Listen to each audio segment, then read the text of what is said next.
శ్రీ చౌడేశ్వరీదేవి జ్యోతిష్యాలయం ప్రముఖ జ్యోతిష్యులు కాళికాదేవి ఉపాసకులు జ్యోతిష్య పండిత్ ఎంకే శాస్త్రి గారు మీ హస్తరేఖలు, ముఖ లక్షణము, ఫోటో, జాతకం చూసి మీ జీవిత సంపూర్ణ భవిష్యత్తు తెలపగలరు. మీకు ఎటువంటి సమస్యలు ఉన్నా చౌడేశ్వరీదేవి పూజలు చేసి పరిహారం చేయగలరు. స్త్రీ పురుష వశీకరణం 100% గ్యారంటీ. సెల్ 9481312761.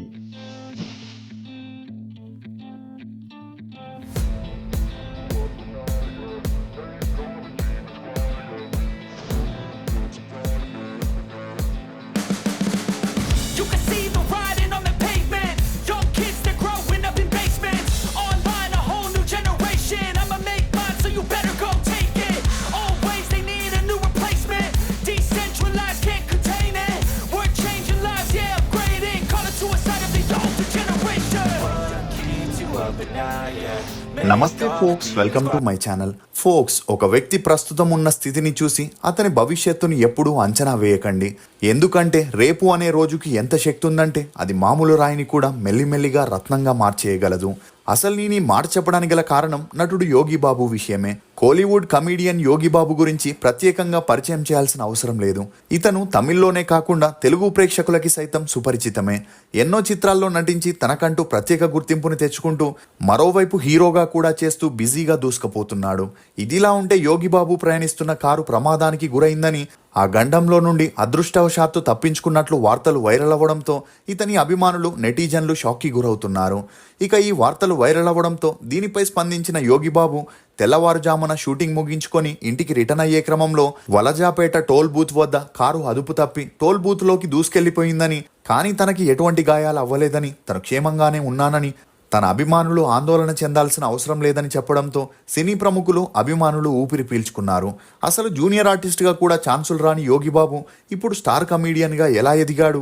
ఇతను జైలుకి వెళ్లాల్సిన పరిస్థితి ఎందుకు వచ్చింది? యోగి బాబు నెట్వర్త్ ఎంత?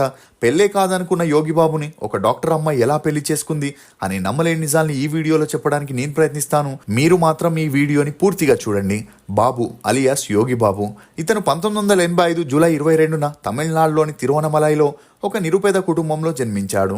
తండ్రి శ్రీనివాస్, తల్లి సెల్వి. ఇతనికి ఒక తమ్ముడు, ఒక చెల్లెలు కూడా ఉన్నారు. అలా ఇతని తండ్రి ఇండియన్ ఆర్మీలో పనిచేయగా కుటుంబం మొత్తం జమ్మూకి వెళ్లి సెటిల్ అయింది. అలా తల్లి కూడా అక్కడే హౌస్ కీపర్గా పనిచేస్తూ కుటుంబాన్ని పోషించేవారు. ఇదిలా ఉంటే యోగి తన స్కూలింగ్ని ఇండియన్ ఆర్మీ పబ్లిక్ స్కూల్లో చదివాడు. చదువుల్లో అంతంత మాత్రమే ఉన్న యోగి బాబు 10th లోకి వచ్చేసరికి 5 సార్లు ఫెయిల్ అవ్వడం, అలా తనకి స్పోర్ట్స్లో ఇంట్రెస్ట్ ఉండడంతో స్పోర్ట్స్ కోటాలో తండ్రి సపోర్ట్తో మిలిటరీలో చేరాలని డిసైడ్ అయ్యాడు. అలా 10వ తరగతి చదువులకి ఫుల్ స్టాప్ పెట్టేసిన యోగి బాబు బెంగళూరులోని అలసూరు మిలిటరీ క్యాంపస్లో గార్డెనర్గా పనిచేస్తూ కొంతమంది ఆఫీసర్స్తో మంచి పరిచయాన్ని పెంచుకున్నాడు. దీంతో వారికి ఒకవైపు సేవలు చేస్తూ మరోవైపు గార్డెనర్గా కూడా పనిచేస్తూ సెలక్షన్స్కి వెళ్ళగా ఇతను హైట్ పరంగా చాలా తక్కువగా ఉండటం, వెయిట్ కూడా ఎక్కువగా ఉండడం, తను నమ్మిన ఆఫీసర్లే తనని రిజెక్ట్ చేయడంతో యోగి బాబు చదువు లేక, ఉద్యోగం లేక, అందం లేక మానసికంగా కృంగిపోయి డిప్రెషన్లోకి వెళ్ళిపోయాడు. ఇక ఇంట్లో తన తండ్రి తరచూ యోగి బాబుని తిడుతూ కొడుతూ ఏదైనా పని చేసుకోమని, లేదంటే ఇంట్లో నుండి వెళ్ళిపోమని తరచూ టార్చర్ పెట్టడంతో యోగి బాబు ఇలా ఉంటే అవ్వదని ఇంట్లో చెప్పకుండా రాత్రికి రాత్రే తన బట్టల్ని తీసుకొని చెన్నైకి వెళ్లే ట్రైన్ ఎక్కాడు. ఎందుకంటే తన ఫేస్, బాడీ చాలా డిఫరెంట్గా ఉండడంతో ఖచ్చితంగా తనకి సినిమాల్లో ఛాన్సులు వస్తాయనుకొని చెన్నైకి చేరాడు. ఇక అలా అప్పటి వరకు తను గార్డెనర్గా పనిచేసి సంపాదించిన 5,000 రూపాయలతో చెన్నైకి వెళ్ళి ఒక లాడ్జిలో ఉంటూ సినిమాల్లో ఛాన్స్ల కోసం ట్రై చేయడం మొదలెట్టాడు. అలా ఏ ఆఫీస్కి వెళ్ళినా తన హెయిర్ స్టైల్, పొట్టని చూసి అందరూ ఎగతాళి చేయడమే కాకుండా సినిమాల పేరుతో టైం వేస్ట్ చేసుకోవద్దని, ఇవి తనకి సూట్ అవ్వవని చెప్పి పంపించేసేవారు. అలా ఒక నెలలోనే 100కి పైగా సినిమా ఆఫీసులకి వెళ్ళినా కూడా ఎవరూ ఛాన్స్లు ఇచ్చేవారు కాదు. ఇక అలా తను తెచ్చుకున్న డబ్బులు అన్నీ అయిపోవడంతో ఏం చేయాలో తెలియని పరిస్థితుల్లో పడ్డాడు. ఇదిలా ఉంటే చెన్నైలోని వడపళని అనే ఏరియాలో ఒక సైకో ఇంటి బయట పార్క్ చేసిన బైక్స్ని మరియు కార్ల టైర్లని కోసేయడము, లేక వాటికి నిప్పంటించడం లాంటివి చేసి పారిపోయేవాడు. అలా తరచూ జరగడంతో అక్కడున్న వారు పోలీసులకి కంప్లైంట్ ఇచ్చారు. ఇక యోగి బాబు అదే సమయంలో ఒక సినిమా ఆఫీస్ ఆడిషన్కి వెళ్ళగా ఆ సమయంలో పోలీసులు అక్కడికి రావడం, చూడ్డానికి చింపిరి జుట్టు, మాసిన బట్టలతో విచిత్రంగా ఉన్న యోగి బాబే ఆ సైకో అనుకొని పోలీసులు అతన్ని అరెస్ట్ చేయగా అందుకు యోగి బాబు తనేమీ చేయలేదని, తనకి ఆ కేసుకి సంబంధం లేదని చెప్పిన ఆక్రోశానికి గురైన ఎస్ఐ యోగి బాబుని చెంప మీద గట్టిగా కొట్టగా చెవిలో రక్తం వచ్చి స్పృహ కోల్పోయాడు. అయినా కూడా తనని వదలకుండా స్టేషన్కి తీసుకెళ్లి 3 రోజులు విచారించిన తర్వాత తను నిర్దోషి అని తేల్చి వదిలేశారు. ఇక అలా ఈ ఇన్సిడెంట్ని తలుచుకుంటే ఇప్పటికీ తన చేతులు కాళ్ళు వణుకుతున్నాయని యోగిబాబు ఒక ఇంటర్వ్యూలో చెప్పుకొచ్చాడు. అలా స్టేషన్ నుండి బయటికి వచ్చాక యోగిబాబు అటు ఇంటికి వెళ్ళలేక ఇటు అక్కడే ఉండలేక ఒక గుడిలో ఉంటూ వారిచ్చే ప్రసాదం తింటూ అక్కడే పడుకునేవాడు. ఈ క్రమంలోనే విజయ్ టీవీలో జబర్దస్త్ లాగా తమిళ్లో లొల్లు సభ అనే ప్రోగ్రామ్ని స్టార్ట్ చేయగా ఫైనల్గా తన లక్ని అందులో పరీక్షించుకోవాలని, ఒకవేళ అది వర్కౌట్ కాకపోతే తన సొంతూరైన తిరువనమలైకి వెళ్ళి ఏదైనా పని చేసుకుంటూ అక్కడే ఉండాలని డిసైడ్ అయ్యాడు.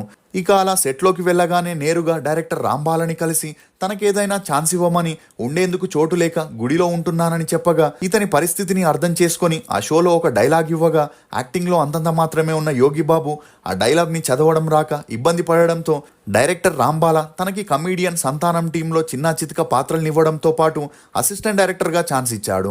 ఈ క్రమంలోనే బాబుగా ఉన్న తన పేరుని యోగిబాబుగా మార్చుకొని అక్కడే 2 ఇయర్స్ పనిచేస్తూ నిదానంగా యాక్టింగ్ పై కూడా పట్టు సాధించి సొంతంగా స్కిట్స్ చేయడం, స్టాండప్ కామెడీ చేస్తూ జనాల్ని ఎంటర్టైన్ చేస్తుండేవాడు.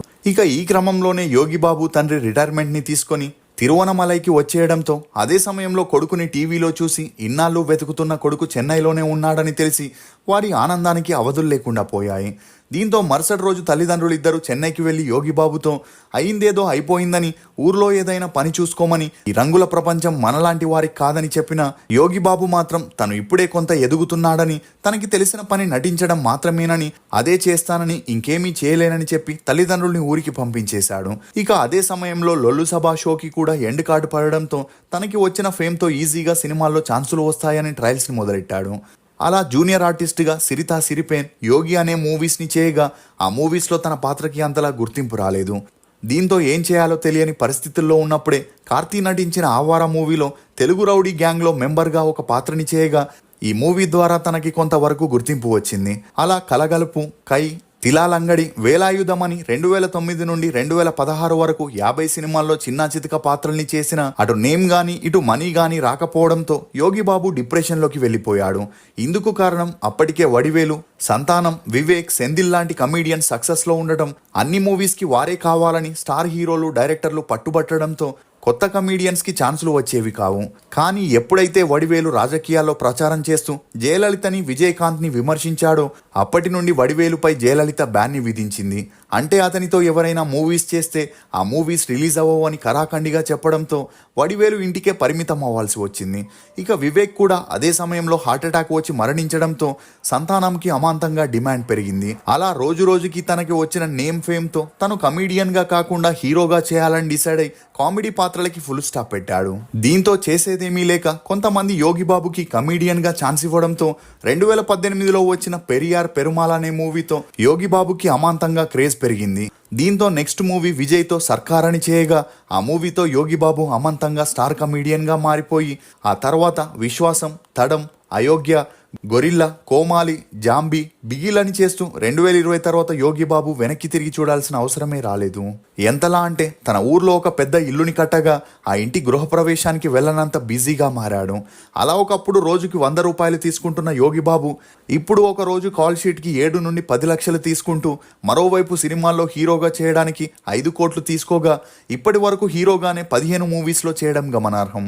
అలా కొద్ది రోజుల్లోనే 200 సినిమాల్లో యాక్ట్ చేసిన రికార్డ్ని యోగిబాబు క్రియేట్ చేశాడు. ఇదిలా ఉంటే యోగిబాబు నెట్వర్త్ ఇప్పటికే 50 కోట్లు కాగా ఊర్లో మరియు చెన్నైలో పెద్ద బంగ్లాతో పాటు ఫామ్ హౌస్ని, బీచ్ హౌస్ని కొనుక్కున్నట్లు సమాచారం. ఇక ఇదిలా ఉంటే కొడుకు ప్రయోజకుడు అవ్వడంతో తన పెళ్లి చేయాలని తల్లిదండ్రులు అమ్మాయిని వెతకగా ఎవరూ కూడా ఇతని పర్సనాలిటీని చూసి పిల్లనిచ్చేందుకు ముందుకు వచ్చేవారు కాదు. దీంతో యోగిబాబు తల్లి తన కొడుక్కి పెళ్ళవుతుందా లేదా అనే ఆలోచనల్లో పడింది. ఈ క్రమంలోనే తనకి కళ్ళు సరిగ్గా కనిపించకపోవడంతో యోగిబాబు తల్లి ట్రీట్మెంట్ కోసం ఐ హాస్పిటల్కి వెళ్ళగా అక్కడ డాక్టర్గా ఉన్న మంజు భార్గవిని ఆమె కలవడం, అలా ట్రీట్మెంట్ ద్వారా తన కళ్ళు బాగా కనిపించేలా చేయడంతో యోగిబాబు తల్లికి భార్గవిపై మంచి ఇంప్రెషన్ ఏర్పడింది. ఇక అలా భార్గవి లాంటి అమ్మాయిని తన కోడలిగా చేసుకుంటే తన కొడుకుని బాగా చూసుకుంటుందని తననే నేరుగా తన కొడుకుని పెళ్లి చేసుకుంటావా అని అడగగా అందుకు భార్గవి ఏం మాట్లాడాలో తెలియని పరిస్థితుల్లో పడింది. ఇక అలా డాక్టర్ భార్గవి 2 సార్లు యోగిబాబుని కలవగా అతని క్యారెక్టర్, సెన్స్ ఆఫ్ హ్యూమర్ తనకి బాగా నచ్చి ఇమీడియట్గా తనతో పెళ్లికి గ్రీన్ సిగ్నల్ ఇచ్చింది.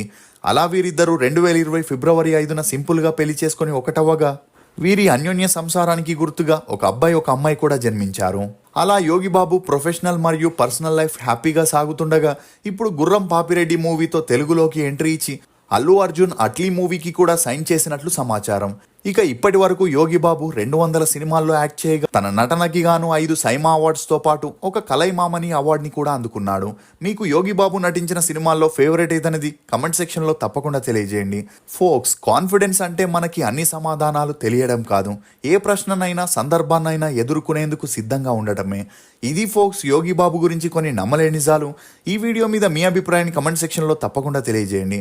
మేము చేసిన ఈ వీడియో మీకు నచ్చినట్లయితే ఒక లైక్ ద్వారా మీ సపోర్ట్ని మాకు తెలియజేయండి.